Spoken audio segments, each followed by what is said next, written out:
अस्सलाम वालेकुम फ्रेंड्स। आज हम बात करेंगे सीओडी के हवाले से। जो कैश ऑन डिलीवरी सर्विस है पाकिस्तान में, आप सब जानते हैं, जो लोग ऑनलाइन बिज़नेस कर रहे हैं या ई कॉमर्स का स्पेशली बिज़नेस कर रहे हैं वो कैश ऑन डिलीवरी पाकिस्तान में यूज़ करते होंगे। बहुत सारी कंपनीज़ हैं जो कैश ऑन डिलीवरी की सर्विस प्रोवाइड कर रही हैं। कुछ बहुत अच्छा काम कर रही हैं, कुछ ये है कि अभी ज़ाहिर इनिशियल स्टेजेस पे हैं तो उनके पास इतनी रिसोर्स नहीं है, लेकिन ये है कि वो फिर भी काम कर रही हैं। मैं ख़ुद काफ़ी कंपनीज़ के साथ इंगेज हूँ, काम करता रहता हूँ अपनी प्रोडक्ट्स के हवाले से। तो आजकल जो यहाँ पे एक फ़्रॉड चल रहा है ना, उसके हवाले से मैंने एक बात करनी है आज आपसे, जो कि बहुत इंपॉर्टेंट है, स्पेशली उन लोगों के लिए जो ऑनलाइन बिज़नेस ई कॉमर्स का कर रहे हैं, पाकिस्तान से दराज के थ्रू सेल कर रहे हैं या इंडिविजुअली वेबसाइट या सोशल मीडिया यूज़ करते हुए सेल कर रहे हैं। वो यकीनन मेरी इस बात को सेकंड करेंगे और यकीनन उन्होंने कहीं ना कहीं सुना होगा या उनके साथ हुआ होगा आजकल जो ये एक फ्रॉड कर रहे हैं कैश ऑन डिलीवरी सर्विसेज की तरफ से। अच्छा, होता कुछ ये है कि मेरे पास अभी रिसेंटली मेरे साथ हुआ है एक ये कि मैंने लास्ट वीक एक पार्सल मंगाया था, मेरे पास आ गया, मैंने रिसीव कर लिया, सारी ट्रांजैक्शन हो गई, मैंने पे भी कर दिया, वो मैं प्रोडक्ट यूज़ भी करना शुरू हो गया। एक हफ़्ते बाद मेरे पास कॉल आती है सेलर की तरफ से, जहाँ से मैंने जिस वेबसाइट से ऑर्डर किया था। वो मुझसे कहते हैं कि जी फ़लाना फ़लाना आप बात कर रहे हैं, अब ये है कि आपका जो पार्सल था वो रिटर्न आ गया हमारे पास, हम वजह पूछना चाहते हैं कि आपने रिसीव क्यों नहीं किया। तो मैंने उनको कहा कि मैं तो रिसीव कर चुका हूँ ऑलरेडी, मैंने पे भी कर दिया है और बल्कि मैं तो यूज़ भी कर रहा हूँ। तो वो बंदा बड़ा हैरान हो गया, उसने बोला कि नहीं, हमारे पास तो आपका जो है वो रिटर्न में आ रहा है और ये हमारे पास रिटर्न में आ जाएगा आपके पास। तो मैंने कहा नहीं, ऐसा कुछ भी नहीं है, लेकिन मुझे ये पता था कि बीच में हो क्या रहा है। इस वजह से फिर मैंने उस बंदे को समझाया कि जी ये आपके साथ मसला हो रहा है, अब आप इसको रेक्टिफ़ाई करें, जो भी आपकी सर्विस है उसके थ्रू आप रेक्टिफ़ाई करें कौन बंदा है बीच में जिसने ये गड़बड़ की है। अच्छा, हो क्या रहा है, हो ये रहा है कि आपने एक पार्सल मंगाया, दराज के थ्रू मंगाया या किसी भी वेबसाइट या सोशल मीडिया पे आपने ऑर्डर किया, कोई भी चीज़ आपने ऑनलाइन मंगाई कैश ऑन डिलीवरी, अब आपके पास पार्सल आ गया, आपने पे भी कर दिया और वो बंदा चला गया। अब वो जो बंदा है बेसिकली वो कर क्या रहा है, बीच में जो राइडर है, इनमें बीच में इनके आपस में ग्रुप्स हैं जिसमें ये कोऑर्डिनेशन करते हैं, एक आध सुपरवाइज़र भी इनके साथ कहीं ना कहीं मिला हुआ होता है। ये कर क्या रहा है कि ये आपका पार्सल दे दिया, लेकिन आपके पार्सल में जो दिया, जो चिट लगाते हैं, जो लेबल लगाते हैं कोरियर सर्विस वाले अपने ट्रैकिंग नंबर और सब, वो निकाल लेते हैं ये आपके पार्सल में से और वो किसी और पैकेट में लगा के उसमें कुछ और रख के और रिटर्न में भिजवा देते हैं सेलर के ऊपर के जी ये रिटर्न हो गया है, और पैसे जो है वो अपनी पॉकेट में रख लेते हैं, आपका पार्सल आपके पास आ जाता है। आप समझ रहे हैं मेरी बात के बीच में हो क्या रहा है कि इन्होंने आपको पार्सल दे दिया, आपसे पैसे ले लिए, आपका काम ख़त्म हो गया। अब जो सेलर था, जिसका पार्सल था, जिसको पैसे जाने हैं, उसके लेबल को उन्होंने निकाल लिया था, वो किसी और पार्सल पे लगाया, किसी और इन्वेलप पे लगा के उसमें कोई और डमी प्रोडक्ट डाल के उसको रिटर्न में डाल दिया अपनी कंपनी में कि जी ये रिटर्न हो गया, उनको वापस भेज दें।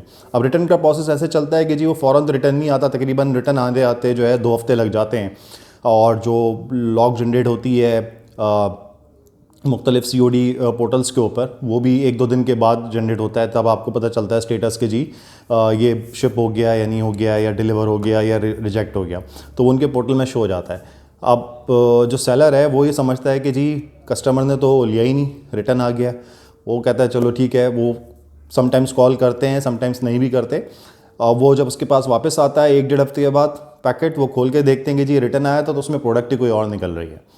तो वो फिर जो है अपनी कस्टमर सर्विस पे कॉल करते हैं COD की, पता करते हैं कि जी ऐसे ऐसे मेरा पार्सल था, वो वापस आया। वो ट्रैकिंग होते होते होते क्योंकि इनकी कस्टमर सर्विस बहुत ही, मैं अभी आई एम रियली सॉरी कि वो बहुत थर्ड क्लास होती है। अगर आप ये काम करते हैं COD का तो आई एम रियली सॉरी, लेकिन मुझे कहना पड़ रहा है कि ये जितनी भी सर्विसेज हैं, इनके जो हेल्पलाइन है वो अभी तक मेरा जो पर्सनल एक्सपीरियंस है वो पथर्टिक है, वो चाहे कोई भी हो। मैं नाम किसी का नहीं लूँगा, लेकिन यहाँ पे बहुत सारी हैं। तो होता ये है कि फिर वो आप उसको लग जाते हैं पीछे कि जी मेरा पार्सल था रिटर्न हो गया। आप कस्टमर को कॉल करते हैं, कस्टमर कहता है कि जी मैंने तो रिसीव कर लिया था, आपको पैसे भी दे दिए मैंने। अब जो सेलर है बीच में वो परेशान है, वो कह रहा है कि यार कस्टमर को रिसीव हो गया है, कस्टमर कह रहा है मैंने पैसे भी दे दिए, आप मुझसे कह रहे हो कि रिटर्न आ गया, जो मेरे पास रिटर्न आया है उस पार्सल में कोई और डमी चीज़ निकल रही है, तो आप मुझे बताएं इसका हल क्या है। तो बीच में जो बेचने वाला है, जो सेलर है, जो कि मैं हूँ सेलर या आप कोई भी हो सकता है, वो बीच में फंस जाता है। वो कहता है कि यार मेरा प्रोडक्ट भी चला गया मेरे हाथ से, पैसे भी नहीं आए मेरे पास, कोई और डमी चीज़ मेरे पास आ गई। COD वाले कह रहे हैं कि जी रिटर्न हो गया था। अब वो एक पार्सल के पीछे आप कितना भागोगे। अच्छा, ये हो बीच में ऐसे रहा है कि ये राइडर बीच में सारी की सारी गड़बड़ कर रहे हैं, इनके साथ और भी लोग मिले हुए होते हैं। ये मैंने आपको पहले भी बताया था कि पार्सल का लेबल निकाल लेते हैं, लेबल किसी और इन्वेलप पे चिपका के उसमें कोई और डमी प्रोडक्ट वगैरह कुछ भी डाल के उसको रिटर्न करवा देते हैं। एक तो ये चक्कर चल रहा है। दूसरा चक्कर कस्टमर्स भी करते हैं, वो ज़्यादातर करते हैं दराज के ऊपर या और प्लेटफॉर्म्स के ऊपर, या किसी के साथ भी वो कर सकते हैं। वो करते ये हैं कि अगर आपने रिटर्न पॉलिसी दी हुई है, ऐसे ज़रा दराज अपनी रिटर्न पॉलिसी देता है कि जी आप रिटर्न करा सकते हैं अगर आपको नहीं समझ में आया, तो रिटर्न पॉलिसी के अंदर वो जो है रिसीव कर लेते हैं और उसके अंदर कोई और सी चीज़ डाल के रिटर्न डाल देते हैं कि जी हमें ये प्रोडक्ट नहीं चाहिए और रिटर्न कराएं। तो ये कस्टमर्स भी कर रहे होते हैं। तो अगर आप इस किस्म के कस्टमर हैं तो शेम ऑन यू। और अगर आप किसी को जानते हैं कि उसने इस किस्म की हरकत की है तो उसको सोचना चाहिए कि अगला बंदा जो है वो इतनी मेहनत करता है, वो पीछे से काम कर रहा है। ई कॉमर्स का बिज़नेस आसान नहीं है। आप अगर ये समझते हैं कि ये आसान है तो ये किसी की भूल है अगर वो समझता है कि ये बहुत ही आसान बिज़नेस है। तो ये है कि आप सब लोगों को ये सोचना चाहिए कि ये चीज़ें जो है अभी चल रही हैं, और अगर आप ये बिज़नेस कर रहे हैं या इसमें आना चाह रहे हैं ई कॉमर्स बिज़नेस में, तो इन सारी चीज़ों का आप जो है वो बिल्कुल इसमें ध्यान रखिएगा। अब इसका सलूशन क्या है। अब आप सेलर हैं, आपकी प्रोडक्ट तो वापस आ गई, बंदे ने जो है वहाँ से बोल दिया कि जी रिटर्न में आ गया था, कस्टमर ने रिसीव भी कर ली, पैसे आपके पास नहीं आए। अब जो लॉग जनरेट होती है उसमें आप रेगुलरली चेक करें। सीओडी कंपनीज़ जो है वो अपनी शीट वीकली बेसिस पे या मंथली बेसिस के ऊपर आपको सेंड करती हैं, जितनी भी आपकी सीओडी ट्रांजैक्शंस हुई होती हैं, जो भी आपको पेमेंट्स आई होती है उसका एक पूरा रिकॉर्ड आता है आपके पास। एक एक्सेल शीट आती है जिसको आप टैली किया करें। जो भी उसका ट्रैकिंग नंबर होता है अपने पास भी एक शीट मैनेज करें, फिर उनके ट्रैकिंग नंबर से आप उसको मैच करके देखेंगे जी ये मेरा पार्सल था फैसलाबाद का, इसका ट्रैकिंग नंबर ये था और ये बंदे को रिसीव हो गया। और एक कॉल आप जो है कस्टमर को भी किया करें अपना पार्सल जब आपका रिसीव हो जाए, आपके पास आ जाए, आपको पता चल जाए। एक तो फॉलोअप कॉल बहुत ज़रूरी है, उसमें ही आप कस्टमर से उसका फीडबैक लें अपने प्रोडक्ट के हवाले से, ताकि उससे होता ये है कि क्रेडिबिलिटी बनती है। कस्टमर कहता है कि यार वाकई ये जो भी कोई बंदा है, ये भी सेलर है, ये इसको परवाह है अपनी प्रोडक्ट की। ऐसा नहीं है कि वन टाइमर कोई बस भेज दिया और निकलो। तो अगर आपने सीरियसली ई कॉमर्स का बिज़नेस करना है और अपनी क्रेडिबिलिटी बनानी है इस मार्केट के अंदर, तो आप एक फॉलोअप कॉल करें पार्सल सेंड होने के बाद कस्टमर को, उससे फीडबैक लें। उसके बाद फिर उससे पूछें कि जी ये जितना भी आपका ट्रांजैक्शन वगैरह हुआ है सब कुछ सही है, सब कोई ऐसा मसला तो नहीं है डिलीवरी सर्विस की तरफ से। ये सारे फीडबैक्स आप लें ताकि आपके पास भी एक जो है ना मार्केट से आपके कस्टमर का फीडबैक आता रहेगा कि जी आप जो सर्विस यूज़ कर रहे हैं सीओडी की वो कैसी है, राइडर ठीक था नहीं था, बदतमीज़ी कर रहा था। क्योंकि होता ये है कि जो कस्टमर है ना वो सारा ब्लेम आपके ऊपर डाल देता है। समटाइम्स ऐसा होता है कि राइडर्स जो है वो कस्टमर के साथ डायरेक्ट इंटरेक्शन कर रहे होते हैं पार्सल डिलीवरी करने से पहले। उसकी कॉल आती है आपके पास, आप कहते हो कि यार मैं ठीक है घर पे हूँ आप दे जाना, या जो भी आपका आपस में कम्युनिकेशन होता है। राइडर जो है वो दिन में 25 से 30 डिलीवरीज वो नॉर्मली कर रहे होते हैं पूरे शहर के अंदर।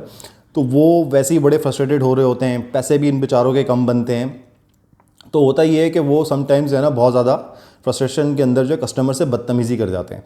तो वो बदतमीज़ी भी जो है ना वो आपके खाते में आती है, क्योंकि आप भेज रहे हैं अपना पार्सल। कस्टमर को नहीं पता होता कि आप थर्ड पार्टी यूज़ कर रहे हैं। कस्टमर तो आपको बोलता है कि जी मेरा पार्सल नहीं आया, 4 दिन गुजर गए, 3 दिन गुजर गए, वो आप पे ब्लेम करता है कि यार थर्ड क्लास सर्विस है इनकी, आइंदा इनसे नहीं लूँगा। तो मेक श्योर करें जब भी आप कोई सीओडी सर्विस यूज़ करें उसकी 1 महीने तक आपने खुद मॉनिटरिंग करनी है इन सारी चीज़ों की। और ख़ासकर ये जो मैंने बीच में फ्रॉड वाली चीज़ बताई, अगर आपको कहीं भी लगता है कि आपके साथ कोई इस किस्म की चीज़ हुई है या आपके पास पैसे कम आए, समटाइम्स ऐसा होता है कि आपके पास बल्क ऑफ ऑर्डर्स आ रहे होते हैं डेली, आप बिज़ी होते हैं, वर्क फोर्स भी आपके पास कम होती है, आप बस पैक एंड शिप में लगे रहते हैं, पीछे से पैसे आते रहते हैं, आप भी कहते हो चलो यार ठीक है अकाउंट में पैसे आ रहे हैं, लेकिन आप उसको ट्रैक नहीं कर रहे होते उन पैसों को ना, ट्रांजैक्शन बाय ट्रांजैक्शन ट्रैकिंग नहीं कर रहे होते। या तो आपके पास कोई एप्लीकेशन होनी चाहिए कि आपके पास जो ट्रैकिंग नंबर आया है उस ट्रैकिंग नंबर को आप सीओडी के साथ मैच कर लें और आपको कंफर्म हो जाएगी कि इसकी पेमेंट आपके अकाउंट में आ गई है। अगर नहीं आई है तो आप एक्सेल शीट पे अपना एक ऑर्डर पूरा मैनेजमेंट बनाएं और जो सीओडी की रिपोर्ट आ रही है उसके साथ उसको टैली करें ट्रैकिंग नंबर्स के थ्रू कि जी ये पार्सल चला गया था और उसकी पेमेंट भी मेरे पास आ गई है। क्योंकि अक्सर बीच में होता ये है कि पार्सल भी चला गया है, पेमेंट आप कस्टमर ने कर दिए, कुछ भी नहीं हुआ, गड़बड़ सब कुछ हो गया, लेकिन बीच में डिलीवरी सर्विस वालों ने 2-4 पेमेंट्स आपकी मार ली, आपको पता ही नहीं चलता। 100 ऑर्डर गए आपके महीने में लेट्स सपोज, उसमें से 95 96 की पेमेंट आ गई, आप 3 4 को तो आपको याद भी नहीं रहेगा कि पेमेंट आई नहीं है, या आपके पास बल्क में पेमेंट आ रही है, कभी 25,000 आ रहे हैं, कभी 50,000 आ रहे हैं, कभी 40,000 आ रहे हैं, तो आप एक एक ट्रांजैक्शन को देखते भी नहीं हो। लेकिन आप ये देखें ज़रूर, क्योंकि अगर आपका थोड़ा ज़्यादा बड़ा काम है तो फिर आप ये इस चीज़ पे लाजमी चेक रखें कि पीछे COD वाले जो हैं वो आपके साथ क्या कर रहे हैं। तो ये मुझे आज आप लोगों से डिस्कस करना था। होपफुली आप लोगों को ये चीज़ समझ में आई होगी कि अगर ऐसा कुछ भी मामला आपके साथ होता है तो आपको पता होना चाहिए कि ये बीच में क्या गड़बड़ हो रही है।